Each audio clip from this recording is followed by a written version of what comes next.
Hi friends, நம்ம கடையை எப்படி ரெனோவேட் பண்ணுன்றதை ஒரு சீரீஸாகவே போட போகிறேன். அதோட எபிசோட் 1 இது தான்.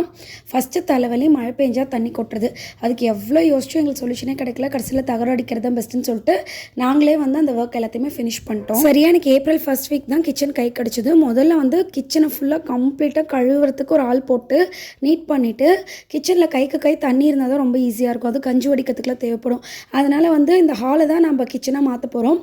அதுக்கு எங்களுக்கு தேவைப்படுற மாதிரி மேசனை வச்சு சிங்க்கெல்லாம் கட்டிட்டோம். சிங்க் சமைக்கிற பர்பஸ்க்கு மட்டும்தான். மற்றபடி பாத்திரம் தேய்க்கிறதுக்கெலாம் கடைசீட்டில் ஒரு ரூமு வித் வாட்டர் அவுட்லெட்டோடவே இருந்தது. அதை சின்னதாக தடுத்து ரெடி பண்ணியாச்சு.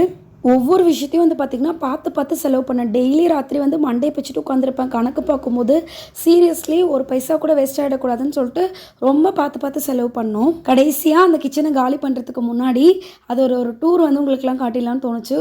ரொம்ப சின்னது, 8க்கு 6.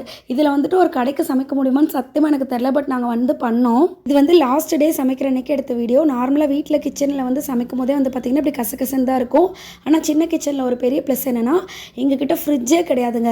டே டு டே வாங்கி சமைச்சிட்டு அன்னைக்கே பாத்திரத்தை கழுவி வச்சிருவோம். மளிகை ஜாமான் கூட இது வரைக்கும் ஒரு 3 days தான் ஸ்டோர் பண்ணியிருக்கோம். அதுக்கு மேலே ஸ்டோர் பண்ணுறதுக்கு எங்ககிட்ட முக்கியமாக இடம் இருந்ததே கிடையாது.